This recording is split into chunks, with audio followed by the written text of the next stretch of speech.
Now, a testy altercation has unfolded between China and the US at the first face-to-face meet under the new Biden administration. US Secretary of State Antony Blinken urged China to abide by international norms, threatening that otherwise it would create a far more violent world. He outlined US concerns about China's human rights abuses, its suppression of democracy in Hong Kong, its aggression towards Taiwan, its cyber attacks, and its economic coercion against US allies like Australia. China's foreign policy head Yang Jiechi hit back. He warned the US not to speak to China in a condescending way. He made grave threats about strong action if the US did not stay out of China's internal affairs, and by that he meant Hong Kong and Taiwan. This meet took place in Anchorage in Alaska. Foreign editor Greg Sheridan in The Weekend Australian just this weekend wrote that even the setting had the hallmarks of the Cold War. He said it took us back to a time when Washington and Moscow had their daggers drawn and held frosty formal meetings in odd locations because neither could bear to be in the other's capital. Have a quick look at just how testy that meeting was. We don't have that grab now. Joining me now is the chair of the Parliamentary Joint Committee on Intelligence and Security, James Paterson. James, thank you for your time. Thanks, Sharri. Good to be with you. The world has been watching to see if there was going to be any shift in the US-China relationship under Biden, and this meet has absolutely been explosive. It seems that the tensions are even higher than under Trump. James, it comes, of course, as Pacific leaders have just been warning in the past couple of weeks that there's actually a tangible possibility that China could invade Taiwan within the next 6 years. Where do you see this all headed? Sharri, well, any people who had any lingering doubts about whether there would be a change of US policy towards China under the Biden administration, I think they can safely put those doubts and concerns to bed. This was the most muscular, the most robust exchange of views that we've ever seen in public in recent history between the United States and China. And I think pleasingly and welcomely from an Australian point of view, the concerns that we also have in our relationship with China and with the Chinese Communist Party were raised with them. And crucially and most importantly, China's campaign of economic coercion against Australia and other like-minded democracies. It follows, of course, the comments by Kurt Campbell, the Asia policy head for the Biden administration last week, where he said that conditional on any improvement in US-China relations was China ceasing its campaign of economic coercion against Australia. That's immensely encouraging. It is good to see America standing up strong for its national interest, but also for its values and its friends. And I'm very much comforted by that. On the question of conflict in the region over Taiwan or anything else, clearly that's not something that anyone wants. That's not something that anyone encourages or engages in speculation about lightly. All of us want a stable and secure and peaceful Indo-Pacific, and that's why that we are engaging with our like-minded colleagues, such as through the Quad with India and Japan as well as the United States, to really support and uphold that stability in our region. If there were to be conflict, though, James, in Taiwan, would that be something that Australia would certainly become embroiled in? I definitely can't freelance on your program on a Sunday night about such a weighty matter, Sharri, no offence, but that's really not something I should speculate about. All I could say is that Australia does not want to see conflict over Taiwan. Australia does not want to see any military conflict in our region, and that we believe that the will of the Taiwanese people, 24 million people, an island nation, a democracy much like Australia, must be respected and must be upheld by all parties. Look, Trump was often criticised for how he handled China, for the very public tweets in which he attacked China. But this confrontation has happened under a Biden administration. It has been very public, and significantly, it was their first meeting. What does this suggest to you about how much things have changed since the Democrats were last in power, when there was a very different foreign policy and very different approach to China under Obama? What it really highlights, Sharri, is just how strongly bipartisan this issue is. In a city like Washington, D.C., where there's not a lot of agreement, where there is a lot of rancour, as we occasionally have here in Canberra, over domestic political issues, there's absolutely lockstep, tight support from both the Democratic Party and the Republican Party for a much more vocal, much stronger approach to US policy to China. Whether you talk to the most Liberal Democrat or the most Conservative Republican, both of them will have very similar concerns and support a very similar approach and policy.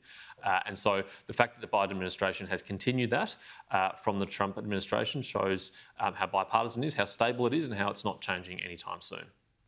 Look, related to all of this is that China's been engaging in a very concerning program of military modernization. Under Xi Jinping, all of China's universities have come under the control of the military. You know, many of them, which is absurd for us to even think about here, but many of the universities have classified military labs operating inside and focus on weapon development. It's against this backdrop that the Chinese government has begun recruiting scientists from Australia and also, of course, from the US and from New Zealand under one of their talent programs, the 1,000 Talents Plan.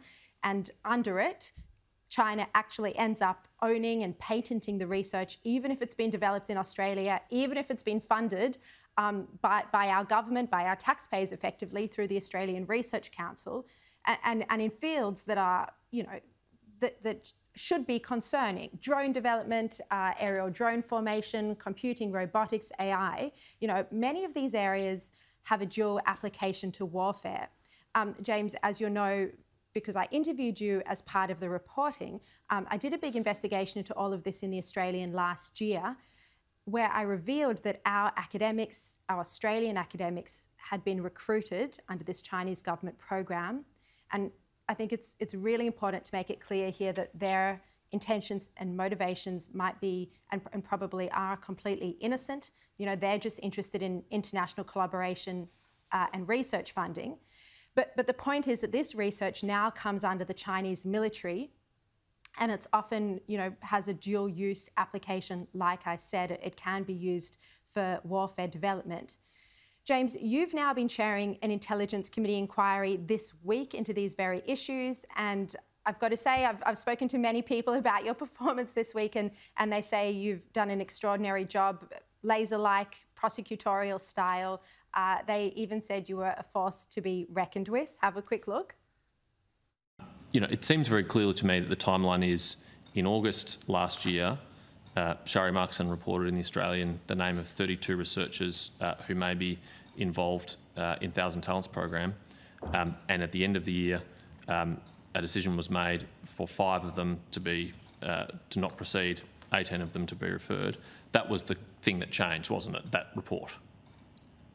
Not necessarily, Senator. So we have been working on this since July 2018 with the benefit of advice from National Security Agency. Yes, but in July 2018 you didn't make this specific referral. Something changed last year that caused you to make this specific referral. It was a change of process, Senator. Yes, so up until... And what I want to understand is why was that change in process? Senator, you held them to account for hours and hours on end, university chiefs, ARC, all of them.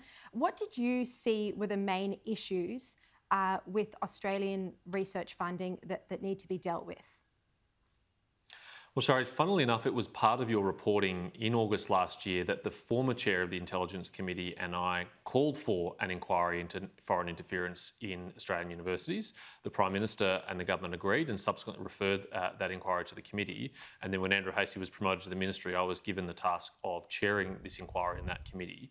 And it is a very important inquiry because I suspect if it wasn't for reporting by you in the Australian newspaper and research by Alex Joske, formerly at ASPI, then I'm not sure the Australian Research Council would have changed its approach at all to the way in which taxpayer-funded, very generous grants are handed out to our researchers with, in my view, insufficient checks and balances to make sure that they weren't participating in foreign talent recruitment programs like the Chinese Communist Party's 1,000 Talents program, and that taxpayers weren't being defrauded and that our national security secrets weren't being stolen. But very clearly a very different approach has now been taken. The ARC referred through with the consent and support of the then Education Minister Dan Tehan, 18 potentially concerning areas of research to security agencies for assessment. They came back and they were told that 5 of them should be cancelled, and the Minister cancelled 5 of those. That's a very welcome improvement, but I'd like to see a lot more proactive work by the ARC, both on new proposals for research, but also going back historically and making sure that every instance where one of these grants has been awarded, that the conditions of the grant are being upheld, namely that it is only for the benefit of those who fund it, and that is Australian taxpayers, not foreign governments. I mean, the most concerning part, I think, is that there isn't a body at the moment that is there to investigate, whether there are national security issues with our research funding. It's not strictly ASIO's job. They're busy dealing with terrorists. It's not the AFP's job. So do you think there needs to be a body created here to make sure that we're not indirectly funding China's military modernisation? This is something I'm reflecting on very carefully, and I'll discuss with my fellow members of the committee before we hand down our report.